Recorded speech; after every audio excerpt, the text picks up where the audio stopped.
Assalamualaikum warahmatullahi wabarakatuh. Ya, rekan-rekan mahasiswa, ini adalah video penjelasan atau pelurusan hasil diskusi dari materi yang sebelumnya pekan ini, 2 pekan yang lalu, yaitu materi ke-9 tentang transaksi ekonomi dalam pandangan Islam. Alhamdulillah banyak sekali di sini ramai diskusi dari rekan-rekan mahasiswa sampai 43 komentar. Ada yang hanya absen saja, ada yang membantu menjawab, bertanya sesuai dengan instruksi dan kontrak kuliah yang sudah kita sepakati di awal perkuliahan dulu ya. Jadi pahami penjelasan, kemudian kita diskusikan. Eh, Kemudian kita bahas, mari satu-satu. Pertanyaan pertama dari Rudi. Ini dalam prinsip ekonomi Islam tentunya tidak disebutkan larangan riba dalam transaksi. Ya, di dalam transaksi penggunaan bank atau koperasi yang tidak syariah itu bagaimana? Yang dimana di dalam bank non syariah itu ada bunganya, sedangkan kita menggunakan itu. Ya, itu bank konvensional ya. Bank konvensional dengan bank syariah tentunya berbeda. Makanya oleh pemerintah itu dipisah, gitu ya. Karena mayoritas penduduk Indonesia ini adalah Islam, maka permintaan masyarakat di Indonesia ini ada tidak konvensional ya, tidak ingin riba, tidak ada riba, maka diciptakanlah bank syariah, bank BUMN khususnya, dan kemudian diikuti oleh bank-bank swasta lainnya. Nah, kalau dulu kan yang konsen hanya bank satu bank saja, bank muamalat misalnya sebut saja namanya ya. Nah, kemudian bank BUMN itu ada bank Mandiri, BRI, BNI, Syariah semua ada. Kemudian sekarang dijadikan satu, efisiensi manajemen mungkin ya. Efisiensi manajemen karena nanti kalau sendiri-sendiri harus buka rukonya sama-sama, buka ruko sendiri-sendiri, bayar mahal kontrakannya dan tidak begitu seramai atau banyak seperti bank konvensional misalnya. Jadi jelas itu ya. Kayak kalau bank konvensional ya riba, tapi riba itu sendiri juga masih banyak pembahasannya. Masih banyak dari para ahli ahli ekonomi Islam itu pendapat itu ya. Tapi yang jelas programnya ya, kalau programnya misalnya ada program kerjasama atau dalam Islam itu disebut dengan mudorobah misalnya. Nah, itu di konvensional pun juga ada gitu. Nah, yang dalam kategori riba menurut para ahli ekonomi Islam terutama itu ya yang jelas ada kelebihan dalam proses pembayarannya. Tapi itu tadi pendapat yang lain juga mengatakan kelebihannya itu jika masih dalam ranah masuk akal, dalam artian seperti dikategorikan penjualan pupuk, misalnya pupuk kandang kan, menjual di dalam hadis menjual barang najis itu tidak dibolehkan, haram hukumnya. Tapi pupuk kenapa kok dijual belikan? Nah, itu karena untuk proses pengemasannya, proses pendistribusian pupuk itu, karena untuk proses pembayaran manusia atau orang yang berkecimpung dalam kepengurusan pendistribusian penjualan pupuk itu. Nah, itu ada yang mengatakan seperti itu, gitu. Menghukumi seperti itu. Jadi masih debatable juga. Tapi kalau pertanyaan dari Mas Rudi ini jelas sudah bank konvensional dan bank syariah.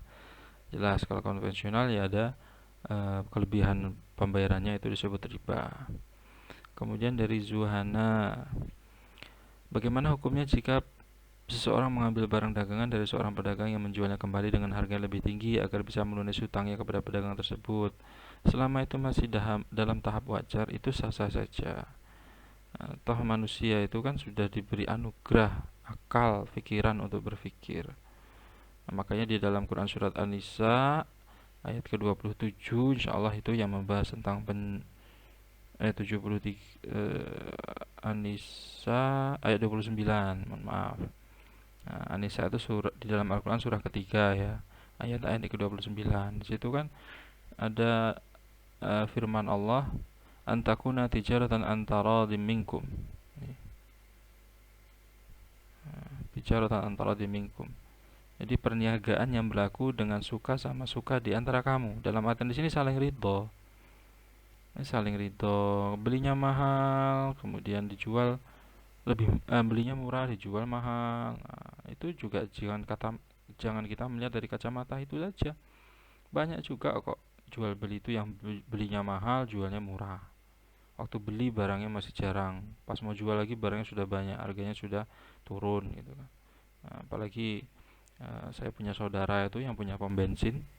Nah, pom bensin itu satu hari sebelumnya itu belanja tangki, mobil tangki datang isi dengan harga per liter dari pusatnya Pertamina itu per liter misalnya 5.000, kemudian dijual di pom bensinnya seluruh Indonesia sama 6.000 per liter, buat untung 1.000 per liter ya.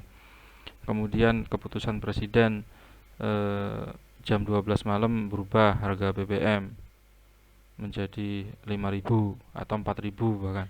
Lah belanjanya sudah 5.000 per liternya, ini harus jual 4.000. Masyarakat tidak mau tahu, katanya menurut pemerintah sudah diumumkan di TV per 12 per jam 12 tanggal 30 12 malam 00 tanggal 31 bulan Mei 2021 harga BBM turun menjadi 4.000, padahal dia belinya 6.000 dulu, 6.000 dulu, 5.000 dulu, 6.000 harganya per liter menjadi 4.000. Ya sudah dong beli kan ya, masa dikembalikan.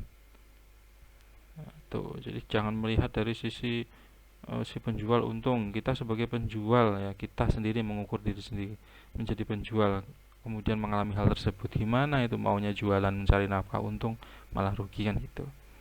Nah, itu dibolehkan selama masih batas wajar ya, selama masih batas wajar. Misalnya barangnya jarang, dulu buah naga itu jarang sekali, buah naga itu hanya bisa tumbuh di dataran tinggi, harganya 30 harganya berapa ratus ribu itu per kilo. Sekarang 20.000, 17.000, dapat jenisnya juga macam-macam. Ada yang manis, ada yang putih, ada yang merah, ada yang kecut, ada yang biasa. Tuh ya. Jadi pada dasarnya boleh, cuman ya masih tahap wajar lah. Manusia kan sekarang, apalagi zaman sekarang, bisa cek online. Itu HP harganya 5 juta padahal eh, harga second 5 juta padahal barunya aja 4 juta. Orang kan bisa ngecek di online juga. Tuh. Ada juga ini yang bertanya, hukumnya orang yang bertransaksi itu di awal tidak ada kecacatan, tapi setelah beberapa hari terdapat kecacatan. Sedangkan di awal ada perjanjian, apabila ada kecacatan dikembalikan, tapi orang itu tidak mau dikembalikan, ya berarti dia keluar dari perjanjian. Di perjanjian itu juga harus jelas kerusakannya itu akibat apa, akibat keteledoran si pemakainya, si pembelinya, misalnya jatuh, cemplung air. Nah, biasanya garansi itu kan apa gitu kan, garansi itu karena bawaan HP-nya pabrik itu kan, tidak ada lecet, tidak ada apa, kok tahu mati. Nah, dibuka ya masih kering, jadi si penjual tidak bohong, katanya mati-mati sendiri padahal kecemplung air gitu. Nah, itu harus ada perjanjian di awalnya. Toh toko misalnya dua toko seluruh Indonesia ini, misalnya hanya dua toko yang menjual HP misalnya, yang satu pakai garansi yang satu enggak, ya pasti yang rame kan yang garansi. Nah, jadi pembeli itu ya senang yang ada garansi kan, tapi jelas itu. Penjual pun juga demikian. Kalau ada garansi kemudian rame menjadi kepercayaan oleh pembeli, oleh masyarakat luas, kan juga senang.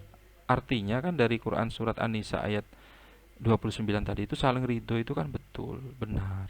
Tuh. Terserah apa konsep bagaimana, di manage bagaimana proses jual beli itu. Yang penting endingnya adalah saling ridho. Nah, ini ngomong barangnya bagus tapi rupanya rusak, ada, dan kerusakan itu adalah tidak diapa-apain, tidak jatuh, tidak apa, atau rusak itu kan, itu kan juga akibat kesalahan dari si pembeli tadi. Jangan kemudian menyalahkan penjualnya. Penjual juga gitu, kalau memang rusak ada garansi, wong ndak jatuh, ndak cemplung air, kalau memang ada garansi diganti. Oke, kemudian ada juga pertanyaan, apakah mengambil untung sebanyak-banyaknya dalam transaksi termasuk riba, Pak? Riba itu ya kelebihan dari peminjaman. Jadi intinya lebih pada peminjaman ya, pinjam meminjam. ada kelebihannya, itu riba. Minjam 100 juta, mengembalikannya 150 juta, kelebihannya itu riba.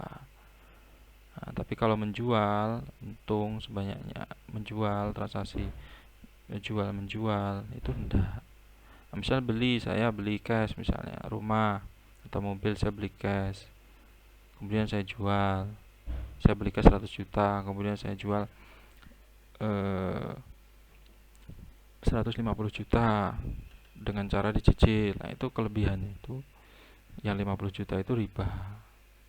Dikreditkan itu riba, tidak boleh. Tuh. Kalau 100 juta ya 100 juta dengan cara dicicil kalau ya lama sekali nyicilnya 10 tahun ya kasihan toh, uang 100 juta 10 tahun ke depan itu sudah tidak ada hajinya, sudah tidak ada nilainya, ya janganlah. Cash tempo misal 3 bulan, ya aku beli 100 juta tapi 3 bulan aku cicil, aku bayar 40 jutaan misalnya, 50 juta dulu terus sisanya 30 juta bulan ketiga dulu, gimana? Selama ada ijab kabul kan, jual beli rukunnya ada ijab kabul, tidak apa-apa. Atau dikasih kelebihannya sekalipun, cuman kelebihannya itu di luar alasan yang lain atau alasan lain, misalnya ini tak lebihkan ya 10 juta, saya lebihkan 10 juta jadi harganya 110 juta karena ini untuk pengurusan apa namanya, balik nama BPN, biaya balik nama, transportasi, rasanya itu kan sudah beda urusan lagi, bukan hasil jual beli barangnya itu. Oke, ada juga pertanyaan, apabila kita menjual atau menaruhkan satu barang di mana kita berharap barang tersebut dapat bermanfaat untuk beli, namun ternyata disalahgunakan, itu terlepas dari kegunaannya untuk kejahatan. Makanya ijab kabul juga dijelaskan. Saya pernah melihat di broadcast di sosmed itu ada yang jual beli, mohon maaf, pakaian dalam wanita. Nah, ada yang menjual pakaian dalam wanita atau pakaian dinas istri, ya, pakaian seksi lah itu, yang menerawang gitu. Nah, ini yang cowok ini jangan kemana-mana, ini nanti pikirannya jangan liar ya, harus nikah dulu. Nah, itu ada tulisannya di situ, di CCP, kami memisahkan diri bagi si pemakai yang digunakan untuk yang bukan pasangan resmi atau yang bukan muhrim. Nah, misalnya untuk berzina atau untuk PSK itu kan ya, nauzubillah, jangan sampai. Nah, itu dia si penjualnya sampai berpikirnya sedetail itu loh.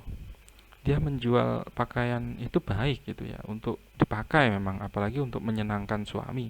Oke, malah tambah dapat membahagiakan pasangan kan, pasangan suami istri malah dapat pahala kan, membantu keharmonisan rumah tangganya kan, dari sisi nafkah batin misalnya, itu kan malah baik, malah membantu. Sama juga pisau, misalnya pisau itu digunakan seharusnya untuk motong daging, motong ayam lah, kok untuk membunuh, itu ya melepas diri eh, dari apa namanya, penyalahgunaan apa yang sudah kita jual itu. Kecuali kalau memang barang yang dijual itu, makanya di dalam rukun jual beli itu barang yang dijual itu juga harus jelas-jelas artinya di sini, ya bukan barang yang haram, bukan barang yang dilarang, kemudian bukan barang eh, yang sifatnya merugikan manusia, misalnya narkoba, miras, itu kan juga tidak boleh gitu. Tuh, kemudian ada juga pertanyaan, apakah sistem bunga yang berlaku dalam bank konvensional? Bagaimanakah sistem bunga yang berlaku di dalam bank konvensional? Ya bunga riba, tidak boleh ya bunga riba. Nah, ini ada bantuan jawaban. Ya, alhamdulillah saya sudah baca ini hasil diskusi, saya sudah ngikuti. Saya sangat senang sekali karena dari teman-teman itu berarti paham kan, berarti bisa memahami apa yang sudah saya instruksikan di Google Classroom melalui video gitu kan. Saya juga penjelasannya melalui video seperti ini. Enak ini. Keuntungan tidak ada batasan tertentu, tapi lagi-lagi logis ya, logika. Nah, kalau belinya 5 juta, pasarannya 5 juta, mau jual lagi 100 juta kan tidak logis ya. Tidak logis tuh. Oke, Kemudian ini juga lebih detail, lebih jelas ini. Kalau memonopoli barang ya tidak boleh, menimbun itu tidak boleh, nimbun barang itu tidak boleh. Itu namanya istilahnya dalam Islam apa itu lupa saya. Ada istilahnya itu. Oke.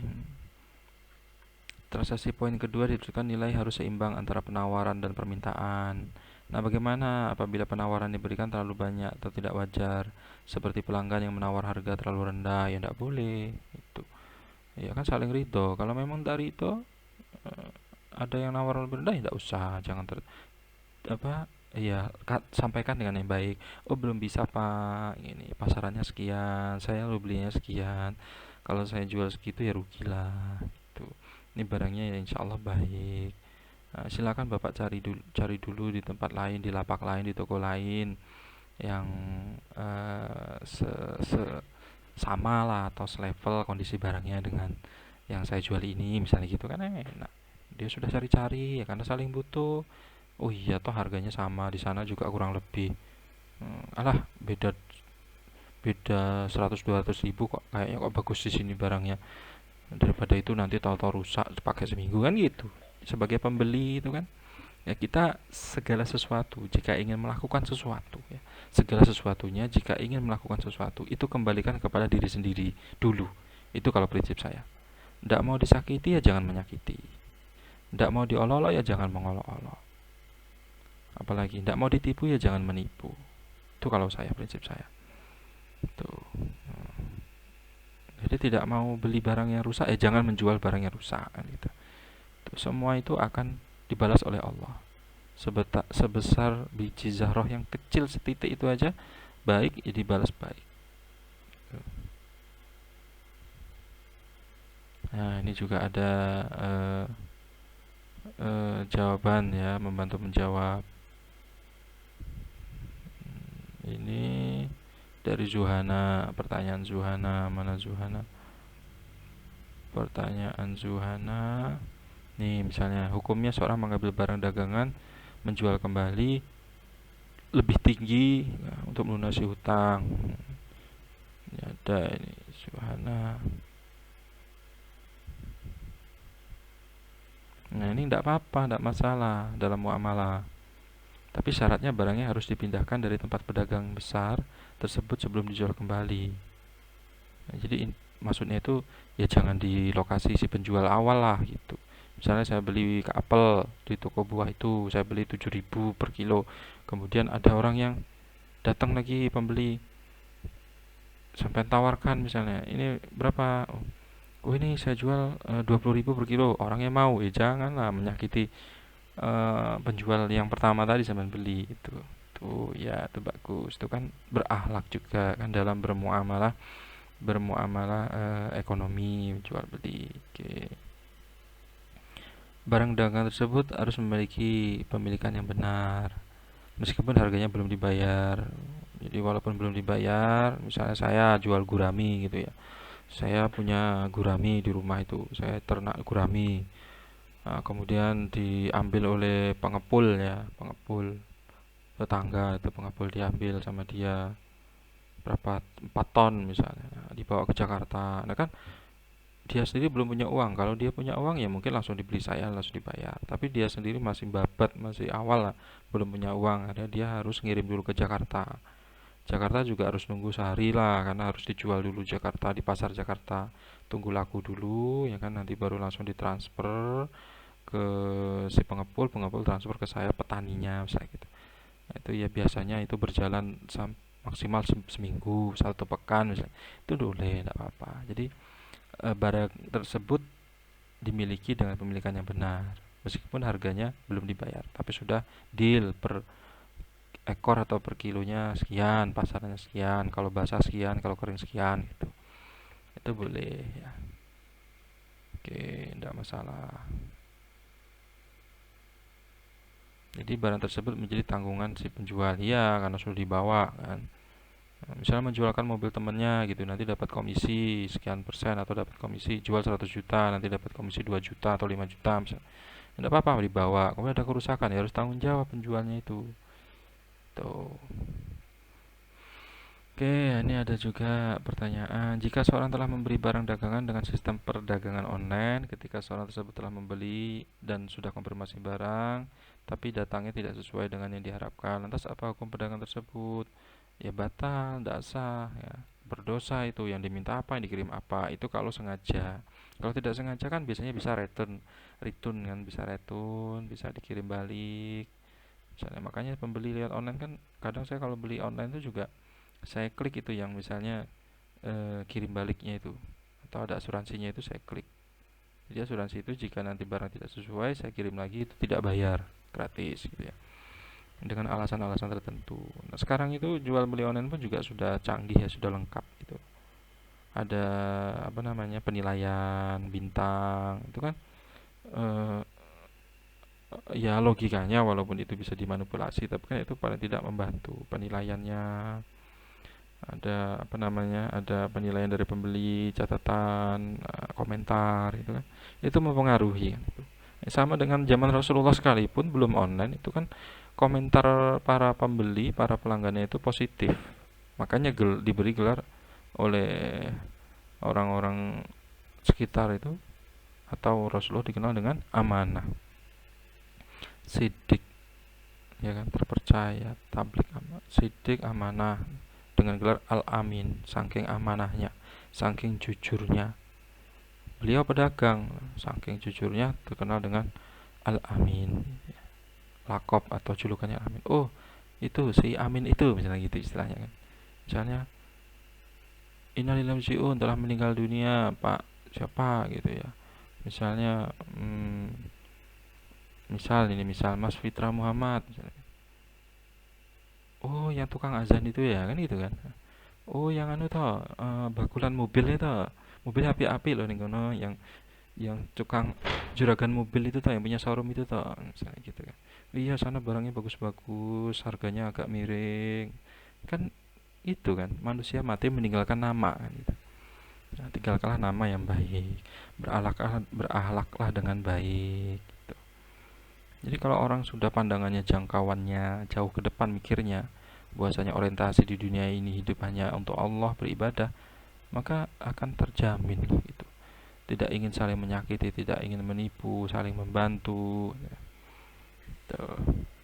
Kemudian juga ada pertanyaan terkait prinsip pelaksanaan transaksi Islami, suka sama suka, ini sudah tadi ya.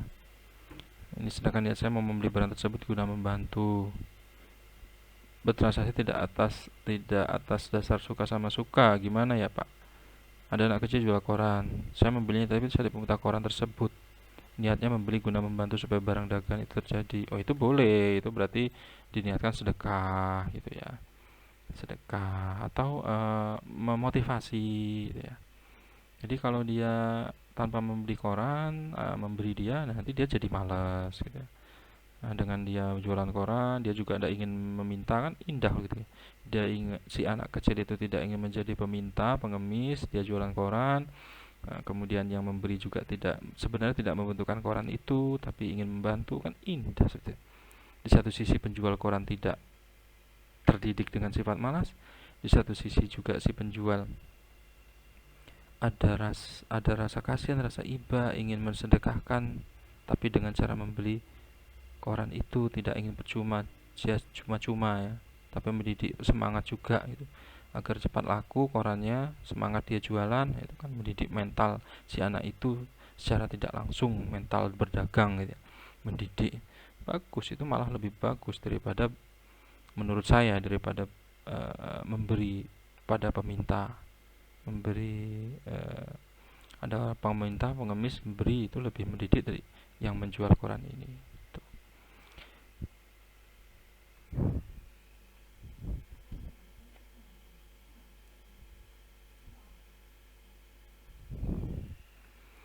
Kemudian juga ada pertanyaan, transaksi ekonomi saat ini sesuai dengan syariat Islam.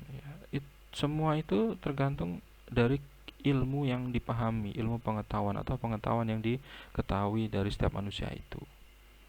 Ya, kalau merasa tahu atau tidak, kalau pertanyaannya tahu tidak tahu, apakah semua ini sudah sesuai dengan syariat Islam? Ya, kalau memang si penjual dan pembeli itu tidak tahu, kalau itu keluar dari syariat Islam, kan mau gimana lagi? Makanya yang berilmu, yang tahu, kasih tahu. Ya, kita ini kan juga amar ma'ruf nahi mungkar. Jangan nahi mungkarnya saja, tapi amar ma'ruf juga, mengajak kebaikan juga. Mengajak kebaikan, berdakwah, ngasih tahu yang baik ini, yang tidak baik ini, itu. Tuh. Ya, syarat sahnya jual beli tidak harus dilakukan oleh kedua belah pihak dengan cara itu tanpa ada unsur paksaan. Ya, ini jawaban. Jika membutuhkan atas dasar Anda kasihan menjual, maka tidak ada paksaan. Betul. Oke, tuh. Oke, ini dari hasil diskusi kelas PPKN. Kemudian kita bahas juga sekalian agar kita tambah pengetahuan ya. Tambah pengetahuan, pengalaman dari teman-teman kelas lain juga ada masalah. Sama-sama kita bahas di sini. Saya jadikan satu. Kemudian ada pertanyaan bagaimana hukumnya jika ada seorang petani padi, misalnya petani tersebut minta uang terlebih dahulu kepada orang yang membeli padi hasil panennya. Padahal padi tersebut belum siap untuk dijual karena masih dijemur agar kering. Kalau masih dijemur ya itu berarti sudah dipanen ya. Tapi kalau masih belum dipanen, masih di pohonnya, masih tertancap, itu namanya jual beli ijon, istilah di Indonesia fikih fikih kita ini jual beli ijon. Belum waktunya panen, belum mateng sudah dibeli gitu. Kemudian yang penjualnya juga menerima gitu. Itu kalau jual beli ijon tidak dibolehkan. Tapi kalau ini sudah dipanen, sudah tahu, sekarang kan juga sudah jelas kan harga gabah, masih gabah itu berapa, nanti jadi sudah beras itu berapa, sudah nasi pun berapa. Maka istilah kita dijawab banyak ya, gabah, beras, nasi, yes, nasi. Kalau di Inggris sana kan padi your rice, beras your rice, nasi your rice itu ya. Ada kata penceramah, kata para balik penceramah lucu-lucuannya kan seperti itu. Kemudian ada juga pertanyaan dalam transaksi penawaran dan permintaan harus seimbang. Lalu gimana jika ada orang menimbun barang dagangan agar harga melonjak? Ini juga nggak boleh nih ya. Ini ada istilahnya, ini lupa saya istilahnya. Oke, membantu jawab. Nah ini Sospir membantu jawab Siti Anissa. Oh ini Siti Anissa. Nah ini makosid syariah berdagang menyersarakan. Jadi menimbun barang agar langka kemudian harganya naik tidak boleh ya. Itu menyengsarakan orang banyak, apalagi itu kebutuhan pokok. Ihtikar. Oh ya ini ihtikar, istilah Islamnya adalah ihtikar. Ihtikar itu ya itu tadi secara sengaja menimbun barang supaya langka dan nanti dijual lagi mahal itu. Tuh. Ini hadis riwayat Muslim, nomor hadis 1605. Tidaklah orang melakukan ihtikar itu melainkan berdosa. Orang yang mendatangkan barang akan diberi rezeki dan yang menimbun barang akan dilaknat. Nah, ini hadis dari Ibnu Majah nomor hadis 2153. Sudah. Jadi Islam sudah mengatur sedemikian rupa ya. Oke. Kemudian ada juga pertanyaan seorang yang membeli buah-buahan yang masih berada di pohon. Nah, ini jual beli ijon ya tidak boleh gitu karena banyak banyak mutorotnya, banyak kerugiannya itu ya. Kalau jual beli ijon itu. Terutama yang dirugikan itu pembelinya. Misalnya si pemiliknya itu ingin menjual, mas ini saya jual ini masih pohon, masih kecil-kecil ini, saya butuh uang. Nanti kalau sudah besar kan banyak ini, kira-kira kalau dijual 1 kilo kan 20.000, ini 1 kilo 5.000 aja lah. Ini kira-kira ya ada 100 kilo lebih nih, berarti ya berapa, 5.000 kali 100 kilo berapa, nanti keuntungan sampean wah berkali-kali lipat loh mas. Oh, si pembeli mau itu kan tergiur. Jangan, walaupun ada ridho sama ridho di awal, tapi nanti pasti kan tidak tahu ke depan itu belum dipanen kok. Rontok lah, musim gugur lah, kena angin lah, tidak jadi buah banyak. Tidak tahu sudah dibayar, penjualnya juga merasa, oh dulu kan banyak ini buahnya. Itu kan mendahului takdir, itu namanya tidak boleh. Oke, itu namanya jual beli ijon tidak boleh, diharamkan. Nah ini kalau sudah terjadi dibayar harus dikembalikan, betul itu harus dikembalikan. Nah supaya tidak terjadi itu saling kecewa, jangan jangan jual beli ijon gitu. Ya, ini jual beli ijon juga, ini ketidakadilan di antara jumlah barang dengan nilai barang tidak seimbang. Iya, karena rontok kan tidak tahu. Dipanen boleh-boleh saja, tapi masih belum dipanen, masih muda, tidak diperbolehkan. Iya, kalau sudah dipanen ya lain lagi. Jelas itu ya. Ya, bahkan sudah ditimbang berapa gitu. Sama seperti saya ternak gurami, ikan gurami gitu. Saya nyemplung bibitnya 1.000 gitu. Kan belum tentu 1.000 itu jadi semua. Nanti pertengah jalan ada yang mati, ada yang kebanyakan makan karena sifat rakusnya salah satu dari 1.000 gurami itu. Makhluk hidup juga dia ada gitu kan.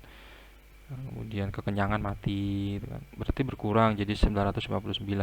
Belum lagi nanti kalau airnya kepanasan, musim panas atau musim dingin bediding misalnya itu airnya berubah cuaca suhunya, ikannya pada kaget, pada mati itu kan. Sisa berapa mati misalnya 100, sisa 900 misalnya gitu atau 800 gitu. Nah, ini saya ada ikan 800 ini tengah-tengah. Ini nanti kalau besar kira-kira per kilonya 25. Ini sampai belilah berapa bisa 800 tuh jadinya 5 ton misalnya gitu ya. Nah, itu berarti 5 ton kali 25.000. Ya itu kan tidak boleh juga, masih kecil, nanti bisa jadi nambah 10 ton misalnya gitu. Sama dengan jual beli ijon buah itu juga sama, tidak boleh ya. Nih, tidak sah menjual buah. Nah, ini di Fathul Qorib ada ini ya. Tidak sah menjual buah-buahan yang masih ada di pohonnya secara mutlak tanpa ada syarat memotong pohon kecuali setelah terlihat dengan jelas baiknya buah-buahan tersebut. Boleh jual beli ijon, tidak boleh. Masih banyak saudara yang belum memahami mengenai prinsip pelaksanaan transaksi Islami, misalnya mengenai poin akad. Terdapat segelintir manusia yang menyatakan bahwa tiada perbedaan pada penggunaan akad. Bagaimana cara Bapak dalam memberikan pemahaman prinsip pelaksanaan transaksi Islam dalam lingkungan halayak umum? Itu tadi, rukun jual beli, ada si penjual, ada si pembeli. Tidak ada penjual, pembeli tok, siapa sih mau beli?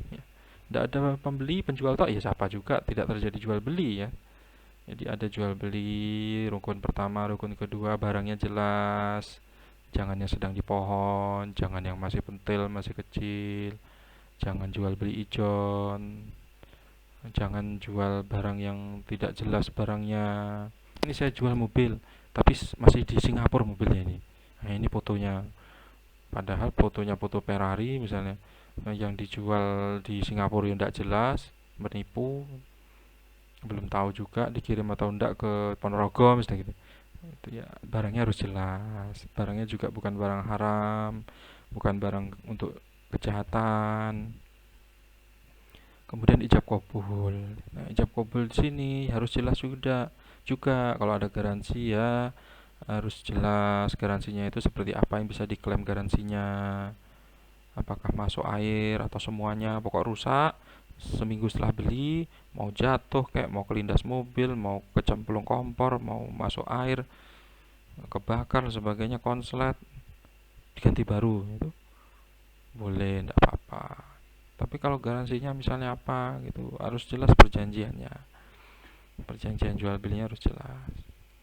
Sebenarnya tanpa hitam di atas putih, tanpa di depan notaris sekalipun, tanpa di depan polisi, kejaksaan, hakim, presiden lah, menteri sekalian, itu kalau inti niat awalnya itu jujur, itu ya pasti tidak butuh hal-hal yang seribet itu gitu.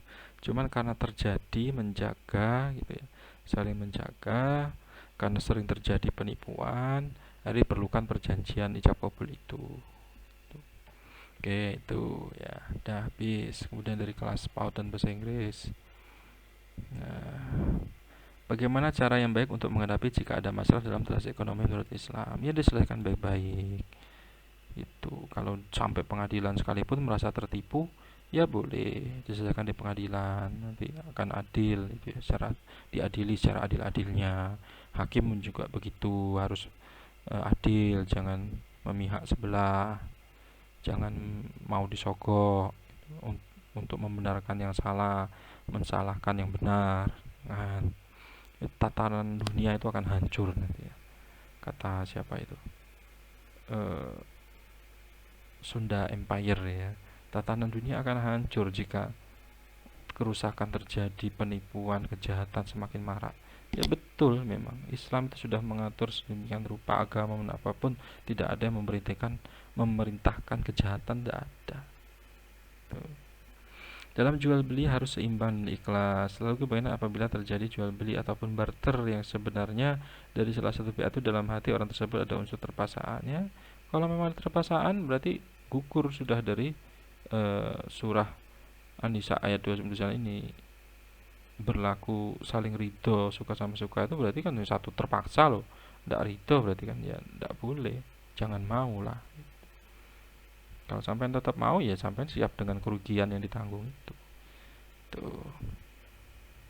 Prinsip pelaksanaan jual beli dalam Islam salah satunya barang yang dijual halal bukan pencurian. Oke, bagaimana jika Islam ada yang minta tolong menjualkan barang dengan hasil curian, berarti penadah gitu.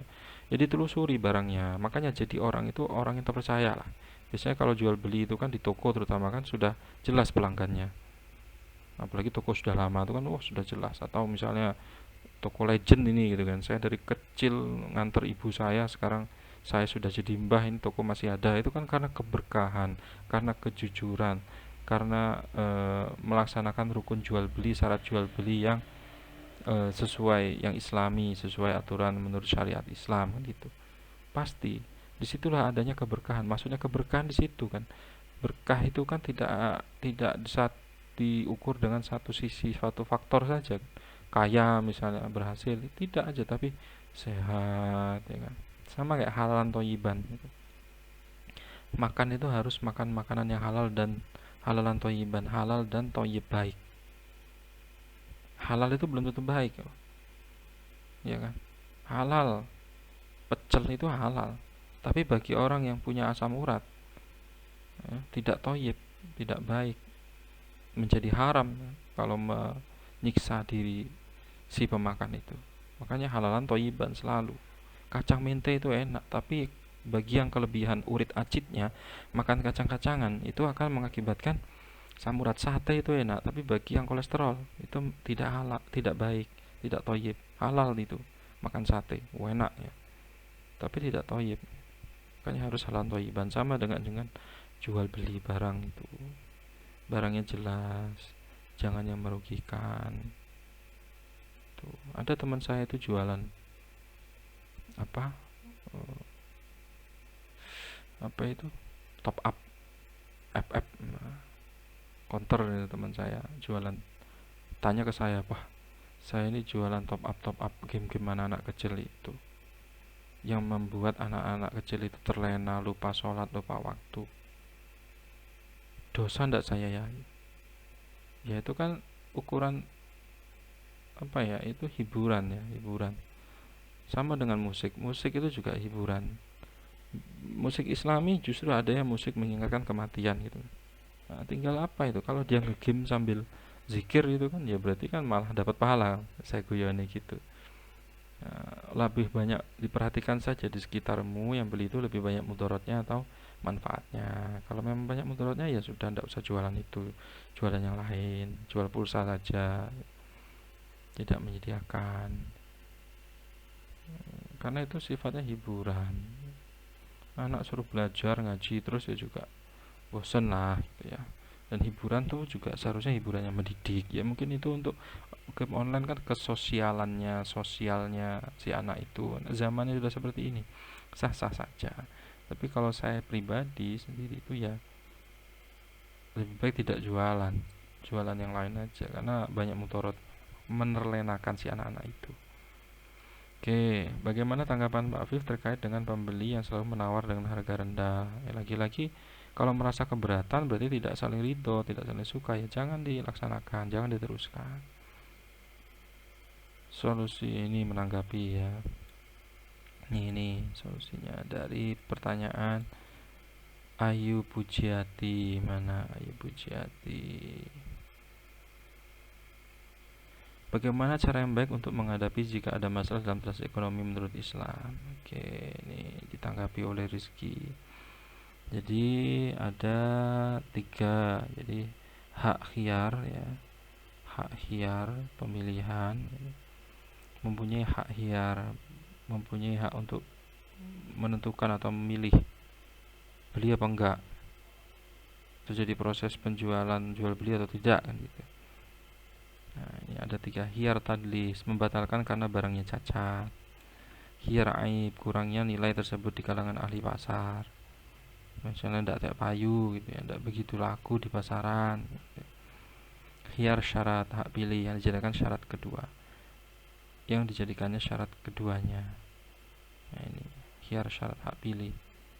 Jadi hak pilih ini ya tidak jadi beli karena barangnya rusak, ada cacatnya. Tidak jadi beli karena kurang laku di pasaran. Ini adalah hiar syarat.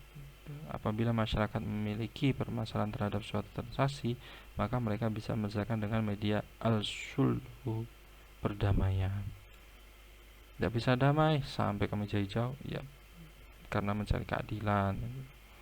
Oke, makanya harus ijab kabulnya harus jelas. Ini juga tanggapi. Nah ini kan atas dasar suka sama suka, ini Quran surat An-Nisa 29. Oke, itu bagus ini ya. Ada yang bantu menjawab gitu. Yang mau menyanggah juga dibolehkan. Saya tidak setuju, saya kurang setuju dengan pendapat atau jawaban dari siapa tadi misalnya. Boleh. Bagaimana perkembangan transaksi muamalah dari pertama kali proses muamalah tersebut dilaksanakan? Perkembangannya gimana? Kalau dulu barter ya. Kalau dulu sistem barter, dan barternya itu kadang menurut orang awam melihatnya sebenarnya itu tidak logis, tidak masuk akal, tidak seimbang.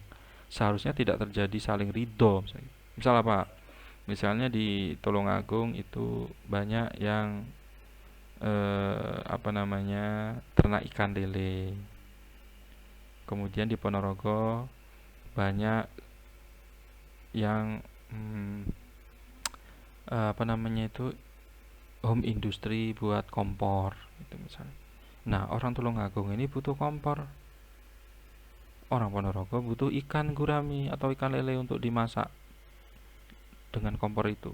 Maka diadakanlah barter, zaman dulu kan gitu. Barter lah untuk mendapatkan satu kompor, kesepakatannya menukarkan 30 ikan gurami misalnya gitu. Nah, sekarang misalnya gurami 30.000 kali 1 kilonya 30.000 atau satunya 30.000, berarti kali 10 ikan misalnya berarti 300.000, kompor harganya 300.000. Nah ini berarti kan oke, kompor dinilai 300.000 gitu. Atau kompor itu di Ponorogo sebenarnya 200.000 gitu. Sama juga gurami sebenarnya di Tulungagung itu hanya 5.000, tapi karena saling membutuhkan diadakanlah barter. Dulu belum ada uang kan, belum ada mata uang, alat tukar sebagai alat tukar kan, barter. Nah, menurut orang di lokasi tersebut itu tidak adil, tapi karena saling butuh menjadi adil. Itu perkembangan transaksi muamalah seperti itu, sistem barter ya. Nah, tapi kalau sesama satu lingkup, ini tadi di pasaran dibutuhkan gitu kan, peredarannya cepat, luas, saling membutuhkan, nah, itu ya pasti biasanya tukar barternya itu seimbang. Kemudian bagaimana perkembangan transaksi muamalah? Ini sama ya, ini sama. Apakah jual beli tapi belum mengetahui bentuk barang asli cacat? Oh, tapi ini warna asli dropship itu boleh. Ya, lagi-lagi itu kalau memang sudah saling ridho, yakin jual beli online bisa dropship ya. Diklik oke, kemudian sampai kalau ridho tidak sesuai barangnya, warnanya tapi barangnya sama, tidak apa-apa. Daripada ribet harus klaim, harus ngirim balik ya sudah tidak apa-apa. Tapi kalau tidak ridho dikembalikan. Gimana transaksi gimana ijab kabul di awal itu, ada ndak, dibolehkan ndak dikembalikan, atau ada garansi ndak gitu kan, diperhatikan betul itu. Nah, kalau si penjual yang tidak mau, tidak ada garansi, ya pasti rugi itu, nanti dia tidak ada yang mau beli di situ lagi, komen nanti negatif, nggak mau kembalikan ini tuh. Dan jangan menjatuhkan juga niatnya, menjatuhkan ini tidak mau dikembalikan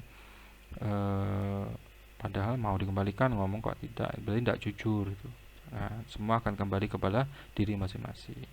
Man yazra yahsud, bahasa bahasa Arabnya. Barang siapa yang menanam, dia akan menuai, dia akan memanen. Dia nanam baik, manennya baik. Dia nanam jelek, akan panennya jelek juga. Kembali ke dirinya sendiri juga. Kredit motor tidak boleh, apakah benar? Jika haram, bagaimana cara jual beli motor yang diperbolehkan? Ya kalau kredit misalnya cicilan itu uang tidak boleh, tapi motor dengan itu juga perdebatan ya, debatable ya. Karena ada suka atau ridho, saling ridho, belinya harganya cash 10 juta, inginnya kredit jadi 15 juta. Itu tadi ada yang menghukumi, ulama menghukumi itu tidak riba. Karena ada proses di situ, proses menggaji karyawannya, SDM-nya, proses administrasinya yang 5 tahun itu melalui kredit. Kalau cash sudah selesai gitu ya. Saya beli motor itu cash itu malah tidak boleh, sama petugasnya, sama sama pemasaran, bagian pemasarannya, karena dia tidak dapat untungnya sedikit, atau bahkan dia tidak dapat untung. Dia akan dapat untung jika ada yang kredit. Nah, itu yang tidak boleh. Nah, makanya hadis Rasulullah itu juga, ciri-ciri akhir zaman nanti riba itu sudah biasa, menjadi adat, menjadi budaya. Itu kan nauzubillah, jangan sampai. Kalau ada uang ya cash gitu aja. Tidak bisa beli baru cash ya beli second cash. Tidak usah nuruti hawa nafsu, harus bagus, harus bergaya gini. Tidak usah lah. Sesuai dengan kebutuhan. Hidup di dunia ini sementara. Tidak selama-lamanya. Lo mati tidak dibawa motor bagus, mobil bagus, rumah bagus, tidak dibawa. Istri cantik, harus yang operasi plastik, dan istri tidak di depan suaminya tapi untuk orang lain, ya jangan sampai. Itu nauzubillah ya. Tidak boleh ini yang perempuan-perempuan. Kemarin sudah kita bahas kan bagaimana cara berakhlak, berpakaian ya kan? Yang baik, yang sopan gitu. Oke, ini kan kredit motor sebenarnya masih boleh asal ketiadaan alasan hukum yang menyebabkan jatuh pada keharaman, seperti riba, judi, kecurangan, jual beli dengan harga yang tidak diketahui, dan juga transaksi antara penjual dan pembeli dilakukan dengan akad sarih adam al-jahalah, dilakukan secara jujur dan menyepakati batas waktu dan harga barang. Ini istilah ekonomi syariahnya, akad sarih adam al-jahalah. Jadi kan jelas bisa kredit tuh. DP 5 juta, harga 15 juta, DP 5 juta, angsuran 10 juta, 1 tahun sekian bayarnya, 2 tahun sekian, dihitung lagi total cash. Nah, jadinya saya 20 juta. Nah, Rito ndak mau ndak gitu. Karena itu tadi loh, ada karyawan yang harus digaji, ada ruko yang harus disewa, ada listrik yang harus dibayar. Nah, itu ada ulama yang sedetail itu memikirkannya, sama dengan dihukumi dengan pupuk itu tadi. Ada juga yang ulama yang sangat menjaga sekali, tidak boleh, harus cash. Kan tidak semua orang mampu beli cash, ada yang seperti itu. Itu kan namanya saja fikih, usul fikih. Nah, makanya sumber hukum Islam itu Al-Quran, hadis, ijtihad, ijma ulama, qiyas, uruf, dan sebagainya. Nah, perdebatan ulama itu bagian dari ijtihad. Oke, cukup ini penjelasan dari materi ke-9 tentang akidah, akhlak muamalah, tentang transaksi ekonomi dalam pandangan Islam. Jadi kita ini bertransaksi ekonomi itu adalah bagian dari bermuamalah, tidak bisa lepas dari transaksi ekonomi. Ya, tuh. Oke, saya akhiri. Silakan didiskusikan di materi yang selanjutnya, materi yang ke-10 ya, tentang materi yang ke-10 tentang Islam dan persoalan hidup serta kerja. Nanti akan saya video khusus untuk penjelasan pelurusan dari hasil diskusi materi per materi itu. Saya akhiri, wassalamualaikum warahmatullahi wabarakatuh.